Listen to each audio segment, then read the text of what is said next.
કેમ છો સ્ટુડન્ટ્સ બધા? સો હવે આપણે પેજ નંબર 4 ઉપર નેક્સ્ટ પોઈન્ટ સ્ટાર્ટ કરે છે, that is point number 7. Point number 7 નું હેડિંગ જોવો, power of the company to purchase its own securities. પછી તમે બ્રેકેટ કરીને એવું લખી લો, બાયબેક ઓફ શેર્સ. ક્લિયર? આ જે હેડિંગ આપ્યું છે એનું સિમ્પલ મિનિંગ છે buyback of shares. When the company purchases its own security, then it is called buyback of shares. તો એની આપણે કન્ડિશન્સ હવે જોવાની છે. આ પોઈન્ટને મોસ્ટ ઇમ્પોર્ટન્ટ માર્ક કરી લેજો external exam and MCQ pattern questions માટે. જે કન્ડિશન્સ ટોટલ તમે જો 12 કન્ડિશન્સ તમને આપી છે. ક્લિયર? તો આ 12 કન્ડિશન્સ એવું સમજજો 12 MCQs છે. દરેકે દરેક કન્ડિશન તમને MCQ ફોર્મમાં એ લોકો પૂછી શકે. ક્લિયર? તો સેક્શન નંબર પહેલા માર્ક કરજો. Section number is 68 subsection 1. જો સ્ટાર્ટિંગમાં companies act under section 68 subsection 1 permits the companies to buy back their own shares and specified securities out of. If the company wants to buy back the shares, તો એ લોકોને fund જોઈએ. તો fund એ લોકો કયા sources માંથી લઈ શકે? તો એ ત્રણ સોર્સિસ આપેલા છે. પહેલું છે ફ્રી રિઝર્વ, સેકન્ડ છે સિક્યુરિટીઝ પ્રીમિયમ એકાઉન્ટ અને થર્ડ છે proceeds of the issue of any shares or other types of specified securities. એટલે આઈધર તમે ફ્રી રિઝર્વ કંપની પાસે હોય તો એમાંથી તમે ફંડ યુઝ કરીને બાયબેક કરી શકો. બાયબેક કરવા હશે તો તમારે અલ્ટિમેટલી શેર હોલ્ડર્સને એમાઉન્ટ પે કરવું પડશે. ક્લિયર? જે પણ માર્કેટ પ્રાઇસ છે શેરની એ પ્રાઇસ ઉપર તમારે બાયબેક કરવા પડે, એટલે તમારે પેમેન્ટ કરવા માટે ફંડ જોઈએ. તો ફ્રી રિઝર્વમાંથી તમે ફંડ યુઝ કરી શકો છો. આઈધર સિક્યુરિટીઝ પ્રીમિયમ એકાઉન્ટમાં એમાઉન્ટ હોય તો એ એમાઉન્ટ યુઝ કરી શકો છો. આઈધર ઓલરેડી જે તમે શેર્સ ઇસ્યુ કરેલા છે અને તમે કેપિટલ કલેક્ટ કર્યું છે, એપ્લિકેશન મની છે, એલોટમેન્ટ મની છે, કોલ મની થ્રુ તમે કેપિટલ કલેક્ટ કરેલું છે, તો એ ફંડ તમે યુઝ કરી શકો. There are 3 sources from which you can buy back the shares. પછી next note, no buyback of any kind of shares or other types of specified securities shall be made out of the proceeds of earlier issue of the same kind of shares. અહીંયા સુધી underline કરજો નોટમાં. આ point એવું કહે છે, clear, એક restriction, એક તમને રૂલ જેવો પોઈન્ટ છે કંપનીઝ એક્ટમાં કે જે શેર્સ તમે બાયબેક કરો છો, કયા શેર્સ તમે બાયબેક ન કરી શકો. ઓલરેડી જે ઇશ્યુ થયા હતા, ક્લિયર, એ જે શેર્સ, ફોર એક્ઝામ્પલ તમે 10 રૂપીઝના શેર્સ બાયબેક કરવા માંગો છો, તો જે ઓલરેડી શેર્સ ઇશ્યુ થયા હતા એ પણ 10 રૂપીઝના હતા અને એમાંથી જે તમે કેપિટલ રેઝ કર્યું હતું એ શેર્સ નું કેપિટલ, એ શેરનું જે ફંડ છે એ તમે બાયબેક ઓફ શેર્સ ₹10 વેલ્યુના શેર્સ માટે યુઝ ન કરી શકો. એટલે ઓલરેડી અર્લિયર તમે સેમ ટાઈપના શેર્સ ઇશ્યુ કર્યા છે, એનું ફંડ તમે બાયબેક ઓફ શેર્સ માટે, એ પણ સેમ કેટેગરીના શેર્સ છે, ₹10, એ તમે ન કરી શકો. સો કંપની ઇઝ રિસ્ટ્રિક્ટેડ ધેટ જે ઓલરેડી શેર્સ ઇશ્યુ થયા હતા, જનરલી તો તમે એ શેરનું જે ફંડ છે યુઝ કરી શકો, બટ જો category of shares are same, ₹10, buyback પણ કરવાના છે, એ શેરની કેટેગરી છે ₹10 અને જે તમે ફંડ યુઝ કરો છો, ક્લિયર, એ શેરની કેટેગરી પણ છે ₹10 ના શેર, તો પછી તમે યુઝ ન કરી શકો. ક્લિયર? પછી નેક્સ્ટ લખ્યું છે, the other important provisions relating two buyback are as follow. Section 68 subsection 2 માં એ તમને પોઈન્ટ્સ આપેલા છે. જો further states that no company shall purchase its own share or other specified securities unless, first point છે buyback, underline કરજો. પછી authorized by articles, એટલે articles of association માં કંપની પાસે ઓથોરિટી હોવી જોઈએ બાયબેક કરવાની, then only they can start buybacking the shares. Clear? આ ફર્સ્ટ કન્ડિશન છે. ઓથોરાઇઝડ બાય આર્ટિકલ્સ, કંપની પાસે ઓથોરિટી હશે. આર્ટિકલ્સ ઓફ એસોસિએશન જ્યારે એ લોકોએ બનાવેલું હશે ત્યારે એમાં સ્પેસિફિકલી એ લોકોએ કન્ડિશન મૂકી હશે કે company will be having authority to buy back એની ટાઈપ ઓફ શેર્સ. આવું લખ્યું હોય તો જ કંપની બાયબેક કરી શકશે, અધરવાઇઝ નહીં કરી શકે. ક્લિયર? પછી સેકન્ડ છે સ્પેશિયલ રિઝોલ્યુશન, વર્ડ અંડરલાઈન કરો. So company has to pass which resolution? Special resolution, general meeting of the company authorising the buyback. Clear? એટલે આ બે મેઇન કન્ડિશન્સ પહેલા કંપનીએ ફૂલફિલ કરવી પડશે. પછી next paragraph, however the above provision do not apply where the buyback is 10%. આ ઉપરની જે બે પ્રોવિઝન્સ છે, બે કન્ડિશન કે ઓથોરાઇઝડ બાય આર્ટિકલ્સ અને special resolution should be pass, એ બંને કન્ડિશન્સ તમારે ફોલો કરવાની જરૂર નથી. ઇફ, ક્લિયર, શું લખ્યું છે? Buyback is 10% or less than 10% of the paid up equity capital plus free reserve. તમારે એમાઉન્ટ કઈ લેવાની છે? બેલેન્સ શીટ માંથી પેડ અપ કેપિટલ ની એમાઉન્ટ લેવાની, પછી ફ્રી રિઝર્વ ની એમાઉન્ટ લેવાની, ટોટલ કરવાનો, એના 10% તમારે કેલ્ક્યુલેટ કરવાના. એ જે 10% ની એમાઉન્ટ આવી એનાથી ઓછી વેલ્યુનું જો તમે બાયબેક કરતા હો તો પછી તમારે ઉપરની બે કન્ડિશન્સ ફોલો કરવાની જરૂર નથી. ખ્યાલ આવે છે? ફોર એક્ઝામ્પલ તમારે લખવું હોય તો ત્યાં તમે સાઈડમાં લખી શકો example 10 lakhs rupees paid up capital છે, ક્લિયર? 5 lakhs રૂપીસ તમારું ફ્રી રિઝર્વ્સ છે. ટોટલ કેટલો થયું? 15 lakhs. 15 lakhs ના 10% કેટલા થયા? 1,50,000. તો you can buy back the shares of how much value? 1,50,000. એના કરતા તમે લેસ વેલ્યુ ના શેર્સ તમે જો બાયબેક કરતા હો, માની લો કે તમે 1,40,000 રૂપીસ ના શેર્સ બાયબેક કરો છો, 10% કરતા ઓછી વેલ્યુ ના તમે શેર્સ બાયબેક કરો છો, then you don't have to follow the above two conditions. Clear? So that is what the point. Clear? એટલે first two lines underline કરજો, important છે. And again આગળ લખ્યું છે authorized by board resolution passed at duly convened meeting of the directors. ત્યાં સુધી underline કરજો, બોર્ડમાં resolution pass થવું જોઈએ. Clear? Hence in the case the buyback is up to the 10% of paid up capital plus free reserves, the same may be done with the authorization of board resolution without the necessity of its being, લખ્યું છે without the necessity, જરૂર નથી, authorized by articles of the company and also special resolution of its members passed at the general meeting of the company. Clear? એટલે જે A અને B તમને condition આપી છે એનો આ એક્સેપ્શન પોઈન્ટ છે કે A અને B કન્ડિશન તમારે ફૂલફિલ કરવાની જરૂર ક્યારે નથી. એ પર્સન્ટેજ યાદ રાખજો, 10% of paid up capital plus free reserves. Clear? પછી થર્ડ કન્ડિશન છે buyback is equal or less than 25% of the total paid up capital. Again age amount, paid up capital plus free reserves ના 25% ની amount maximum તમે buyback કરી શકો. એ વેલ્યુના shares તમે buyback કરી શકો. કેટલા percentage? 25% of paid up capital plus free reserves. પછી નોટમાં લખ્યું છે buyback of equity shares in any financial year, જો શું લખ્યું છે? shall not exceed, લખ્યું છે પર્ટિક્યુલર યરમાં જે તમે બાયબેક કરો છો it should not exceed 25% of its total paid up capital plus free reserves in that financial year. એટલે આ મેક્સિમમ લિમિટ આપી છે. બાયબેક તમે કેટલી વેલ્યુના શેર્સ કરી શકશો? Maximum up to 25% of paid up capital plus free reserves. Clear? પછી next D point, the ratio of the debt owed by the company, both secured and unsecured debt, after such buyback is not more than twice the total of the paid up capital and free reserves. તમે buyback કરી લીધા shares પછી તમારે જોવાનું કે તમારી total date કેટલી છે. ક્લિયર? જે તમારો લાયબિલિટી છે, જે તમારે આઉટસાઇડ પાર્ટીઝ ને એમાઉન્ટ પે કરવી છે એ કેટલી છે? It should not be more than, maximum એ કેટલી હોવી જોઈએ? Twice of the paid up capital plus free reserves. માની લો paid up capital plus free reserve 15 lakhs છે તો total debt either secured or unsecured it should not be more than 30 lakhs. Twice 15 lakhs ના twice એટલે કેટલા થયા? 30 lakhs થયા. તો it should not be more than 30 lakhs. Clear? So that is condition number 4.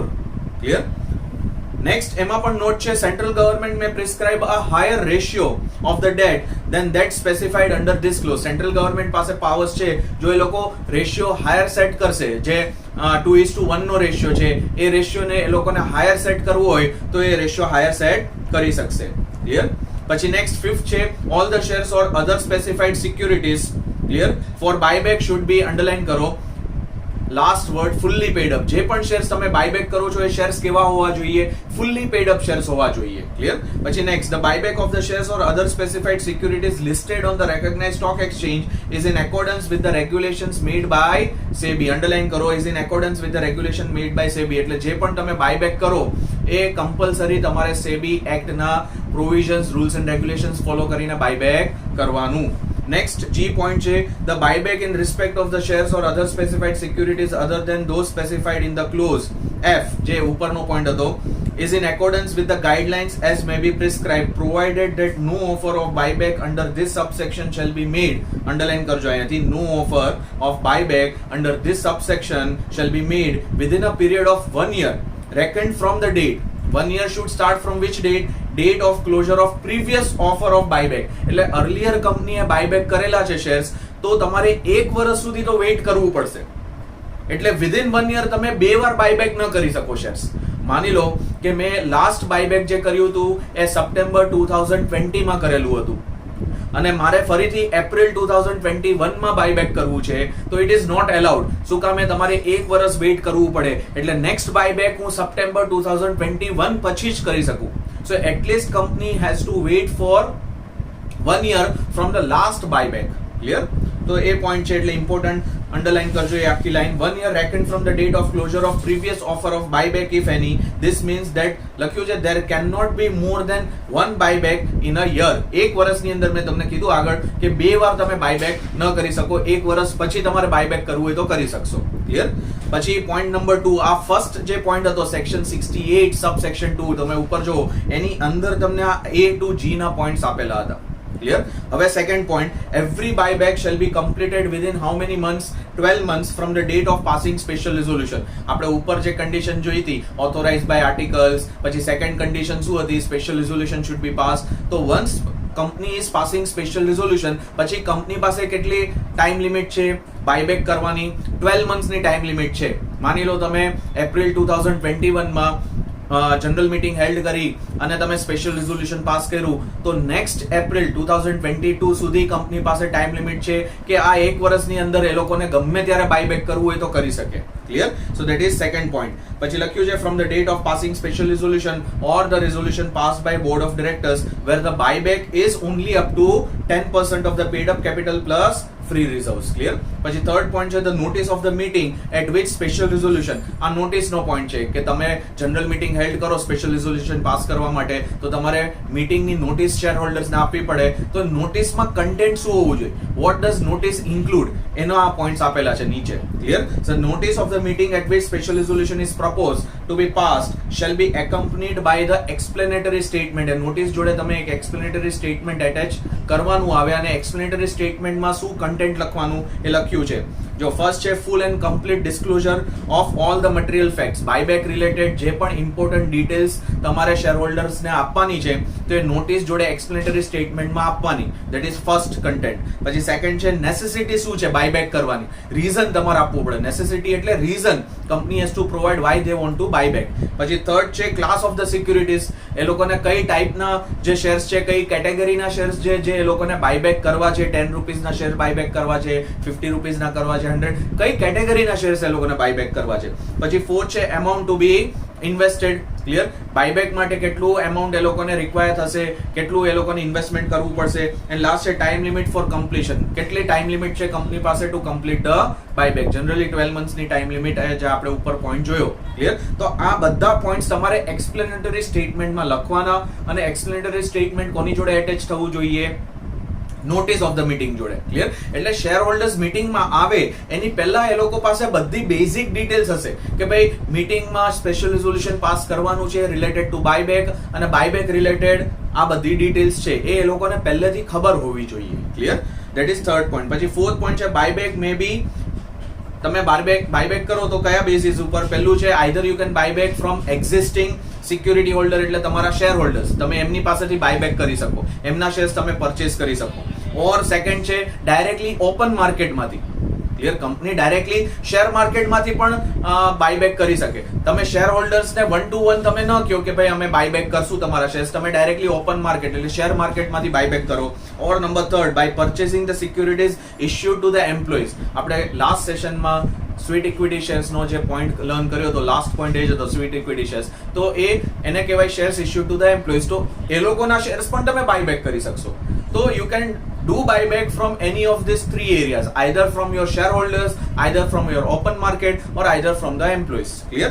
પછી fifth point છે where a company has passed special resolution under clause number B of subsection 2 જે ઉપર આપણે special resolution નો point learn કર્યો હતો to buy back its own shares or other securities under this section, then it shall before making such buyback file with registrar, અહીંયાથી underline કરો, file with registrar and SEBI a declaration of solvency. બસ અહીંયા સુધી. જ્યારે company special resolution pass કરતી હોય તો હજુ એક ડોક્યુમેન્ટ એ લોકોને બનાવવું પડે, ધેટ ઇઝ સોલ્વન્સી સર્ટિફિકેટ. એક ટાઈપનું ડોક્યુમેન્ટ છે સોલ્વન્સી સર્ટિફિકેટ એટલે કંપનીની ફાઇનાન્શિયલ કન્ડિશન સ્ટ્રોંગ છે, કંપની પાસે ઇનફ ફંડ અવેલેબલ છે બાયબેક કરવા માટે. એવું ન થવું જોઈએ કે કંપનીએ બાયબેક કર્યા અને કંપની લોસમાં જતી રહી. કેમ કે ફંડ તો યુઝ કરવું પડશે બાયબેક કરવા માટે. એ લોકોએ ફંડ યુઝ કર્યું અને કંપની લોસ મેકિંગ થઈ ગઈ, આઈધર કંપનીનો બિઝનેસ બંધ થઈ ગયો. બાયબેક કરવાના લીધે કંપનીનો બિઝનેસ બંધ થઈ ગયો. એટલે કંપનીએ એક પ્રૂફ આપવું પડે કે અમારી જે પોઝિશન છે એ સોલ્વન્ટ પોઝિશન છે, અમારી પાસે ઇનફ ફંડ અવેલેબલ છે, અમારી ફાઇનાન્શિયલ કન્ડિશન સ્ટ્રોંગ છે, એવું સર્ટિફિકેટ આપવું પડે. સર્ટિફિકેટને કહેવાય solvency certificate. Clear? So that is point number 5. Clear? એટલે ત્યાં સુધી અંડરલાઈન કરજો. ડિક્લેરેશન ઓફ સોલ્વન્સી કોને આપવું પડશે? ROC ને અને SEBI ને, બંનેને સબમિટ કરાવવું પડે. પછી આગળ લખ્યું છે, in the form as may be prescribed and verified by an affidavit to the effect that the board has made full inquiry into the affairs of the company, as a result of which they have formed an opinion that it is લખ્યું છે capable of meeting its liabilities and will not rendered insolvent within a period of, underline કરજો આટલો part, will not rendered insolvent within a period of 1 year from the date of declaration adopted by the board and signed by at least કેટલા મેમ્બર્સે sign કરવાની બોર્ડના? at least 2 directors of the company, one of whom shall be MD. એક director એમાંથી managing director હોવો જોઈએ. એટલે board of ડિરેક્ટરે એ આપણે કહીએ ને વસ્તુ, તમારે જે તમે સોલ્વન્સી સર્ટિફિકેટ સબમિટ કરાવો એ બોર્ડ ઓફ ડિરેક્ટર્સે આપણે કહીએ વેરીફાઈ કર્યું હોવું જોઈએ. બોર્ડ ઓફ ડિરેક્ટર્સે ફાઇનાન્શિયલ કન્ડિશન કંપનીની વેરીફાઈ કરેલી હોવી જોઈએ, P&L account, balance sheet verify કરેલું હોવું જોઈએ, અને બોર્ડ ઓફ ડિરેક્ટરે એફિડેવિટ આપવાનું કે ના, કંપનીની ફાઇનાન્શિયલ કન્ડિશન સ્ટ્રોંગ છે અને એટલીસ્ટ 1 year સુધી કંપની ઇન્સોલ્વન્ટ નહીં થાય, વી આર વેરીફાઈંગ ઇટ, એવું બોર્ડ ઓફ ડિરેક્ટરે પણ એક ડોક્યુમેન્ટ આપવાનું. અને એ ડોક્યુમેન્ટમાં 2 ડિરેક્ટર્સની સાઇન હોવી જોઈએ, જેમાંથી એક ડિરેક્ટર MD હોવો જોઈએ. ક્લિયર? એટલે આખો પોઈન્ટ ઇમ્પોર્ટન્ટ છે. 5th પોઈન્ટ કે તમારે સોલ્વન્સી સર્ટિફિકેટ સબમિટ કરાવવાનું અને એની જોડે તમારે બોર્ડ ઓફ ડિરેક્ટર્સનું આ એક ડોક્યુમેન્ટ પણ સબમિટ કરાવવાનું. ક્લિયર? પછી નેક્સ્ટ નોટ નો પોઈન્ટ છે, no declaration of solvency shall be filed with the SEBI by a company whose shares are not listed on recognized stock exchange. જો તમારા શેર્સ લિસ્ટેડ ન હોય, તમારી કંપની લિસ્ટેડ ન હોય, તો પછી તમારે આ સોલ્વન્સી સર્ટિફિકેટ સબમિટ કરાવવાની કોઈ રિક્વાયરમેન્ટ નથી. Clear? Next point, 6th point, where a company buybacks its own securities, it shall extinguish, that is destroy, the securities so bought back within how many days? Underline કરો આટલો part, extinguish word, અને પછી second line underline કરો, within 7 days of the last date of completion of buyback. એટલે જે પણ shares કંપનીએ buyback કર્યા છે એ બધા શેર્સ એ લોકોએ ડિસ્ટ્રોય કરી નાખવાના. કેટલા દિવસની અંદર? 7 days. બાયબેક કમ્પ્લીટ થાય એના 7 દિવસની અંદર બધા જ શેર ડિસ્ટ્રોય કરી નાખવાના. Clear? Number point 7, where the company completes a buyback of its shares or other specified securities under this section, it shall not make further issue of, અહીંયાથી underline કરો, it shall not make further issue of same kind of shares. Clear? પછી આગળ લખ્યું છે, including the allotment of further shares under clause A of subsection 1 of 62 or other types of specified securities within how much period? Within 6 months. અહીંયા સુધી underline કરજો. જે પણ shares તમે બાયબેક કર્યા હોય કંપનીએ, એ સેમ ટાઈપના શેર્સ કંપની નેક્સ્ટ 6 months સુધી ફરીથી ઇશ્યુ નહીં કરી શકે. તમે 10 રૂપીસના શેર્સ બાયબેક કર્યા તો 10 રૂપીસના શેર્સ ફરીથી વિધિન 6 months તમે ઇશ્યુ ન કરી શકો. Clear? So that is 7th પોઈન્ટમાં લખ્યું છે. પછી આગળ લખ્યું છે, એક્સેપ્ટ બાય વે ઓફ, તમે બોનસ શેર્સના ફોર્મમાં ઇશ્યુ કરી શકો, but new issue of shares તમે ન કરી શકો. બોનસ શેર્સ તો ફ્રી ઓફ કોસ્ટ હોય તો બોનસ શેર્સના ફોર્મમાં કરી શકશો. Clear? Or in the discharge of subsisting obligation such as conditions of the warrant. Clear? Either stock option scheme છે, સ્વીટ ઇક્વિટી શેર્સ, આ બધા ફોર્મમાં તમે શેર્સ ઇશ્યુ કરી શકશો. જનરલ ફોર્મમાં, ન્યૂ ઇશ્યુ ઓફ શેર્સના ફોર્મમાં ન કરી શકો. ક્લિયર? પછી 8th point છે, if a company makes default in complying with the provisions of this section or any regulations made by SEBI in this regard, તો આ પેનલ્ટી નો છે. અહીંયાથી અંડરલાઈન કરો, default in complying, ફર્સ્ટ લાઈનમાં એટલો part underline કરો, અને પછી second line, company may be punishable with a fine which shall not be less than rupees 1 lakh but which may extend to 3 lakhs, minimum 1 lakhs, maximum 3 lakhs. And also every officer of the company who is in default will be punishable with the imprisonment up to 3 years, or again with a fine which is again minimum 1 lakh but which can be maximum 3 lakhs, or with both. એટલે company ઉપર penalty છે, monetary penalty minimum 1 lakh ની maximum 3 lakhs, અને જે પણ officers જેના લીધે default થયું છે, જે લોકો ડિફોલ્ટમાં છે, સોરી, ક્લિયર, જે લોકો ડિફોલ્ટમાં છે, એટલે ડિરેક્ટર્સ આપણે કહીએ મેઇનલી, તો એ લોકો ઉપર ઇમ્પ્રિઝનમેન્ટની પેનલ્ટી છે, મેક્સિમમ 3 years નું ઇમ્પ્રિઝનમેન્ટ, ઓર ફાઇન પણ લેવી થાય, minimum 1 lakh, maximum 3 lakhs, or with both, એટલે ઇમ્પ્રિઝનમેન્ટ પણ અને મોનિટરી પેનલ્ટી પણ. ક્લિયર? બંને પણ થઈ શકે. પછી next 9th point, Section 69 subsection 1 states that the company purchases its own shares out of free reserves or securities premium account. જે આપણે પહેલો જ પોઈન્ટ જોયો હતો કે કયા સોર્સિસ માંથી તમે બાયબેક કરી શકો, તો એમાં લખ્યું the sum equal to the nominal value of shares so purchased. Clear? જે તમે બાયબેક કરેલા છે, નોમિનલ વેલ્યુ જે છે એની shall be transferred to which account? CRR, capital redemption reserve account, and the details of such account shall be disclosed in the balance sheet. Clear? એટલે આ એક condition છે કે કંપની જો આઈધર ફ્રી રિઝર્વ્સ માંથી buyback કરે છે, એ source use કરીને બાયબેક કરે છે, કે either securities premium account as a source use કરીને બાયબેક કરે છે, તો જે નોમિનલ વેલ્યુ ઓફ શેર્સ તમે બાયબેક કરેલા છે એ અમાઉન્ટ તમારે CRR માં ટ્રાન્સફર કરવી પડે, કમ્પલસરી. પછી next 10th point, the CRR account may be applied by the company for what purpose? Issuing the bonus shares to the members. એટલે CRR નો main purpose શું છે? CRR એકાઉન્ટમાં જે પણ એમાઉન્ટ હોય એ કંપની યુટિલાઇઝ કયા ફોર્મમાં કરી શકે? For issuing the bonus shares. Clear? Next 11th point, where a company buyback its securities under this section, it shall maintain, underline કરો અહીંથી, it shall maintain a register of the securities so bought. એ લોકો એક register maintain કરવાનું કે એ લોકોએ કેટલા shares buyback કરેલા છે એની બધી ડિટેલ્સ એ લોકોએ રજિસ્ટરમાં લખવાની. પછી લખ્યું છે the consideration paid for the securities bought back, કેટલું એમાઉન્ટ એ લોકોએ પે કર્યું, ડેટ ઓફ કેન્સલેશન, ક્યારે એ લોકોએ સિક્યુરિટીઝ શેર્સ કેન્સલ કર્યા. ક્લિયર? ડેટ ઓફ એક્સટિંગ્યુશિંગ, ક્યારે એ લોકોએ ડિસ્ટ્રોય કરેલા એ shares, physically destroying the securities. આ બધી ડિટેલ્સ તમારે રજિસ્ટરમાં મેન્ટેન કરવી પડશે.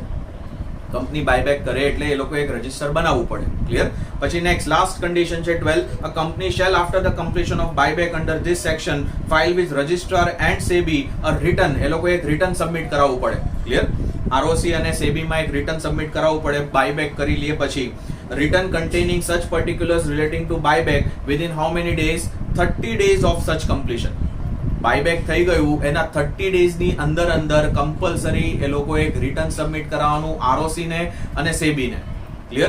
રિટર્નમાં બધી ડિટેલ્સ હોય બાયબેક રિલેટેડ, કે કેટલા વેલ્યુના શેર્સ બાયબેક કરેલા, ક્લિયર, કયા સોર્સમાંથી બાયબેક કરેલા, તો એ બધી ડિટેલ્સ તમારે રિટર્ન ફોર્મમાં સબમિટ કરાવવાની. પછી આગળ લખ્યું છે as may be prescribed provided that no return shall be filed with the SEBI if the company is not listed. SEBI ને તમારે જો રિટર્ન ન સબમિટ કરાવવું હોય તો ક્યારે ન કરાવી શકો? કંપની લિસ્ટેડ ન હોય તો SEBI ને કરાવવાની જરૂર નથી, ખાલી ROC ને જ કરાવવાની જરૂર છે. ક્લિયર?